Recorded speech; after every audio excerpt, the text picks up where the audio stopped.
எங்க கிட்ட தான் வருவேன். இதுக்கு மட்டும் தனியா போக ஆரம்பிச்சிட்டேன். அது விலைக்க பிரேக் இல்ல போயிட்டு தேம்பாறு ஓட்டம்.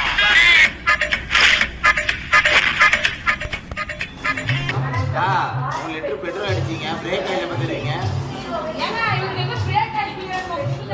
ஆனா பிரேக் ஆயில்லக்கா, பிரேக் ஆயில். கஸ்டமர் உட்கார வச்சுட்டு பிரேக் எல்லாம் இல்ல, பிரேக் பிடிக்கிற ஆயில். ராவடி பண்ற பெட்ரோல் 3 லிட்டர் காசு தர மாட்டேன். அப்புறமே நீங்க தானே பிரேக் ஆயில். நாங்கெல்லாம் ஞாயிற்றுக்கிழமை வீட்டுக்கு வந்துக்கிறோம்.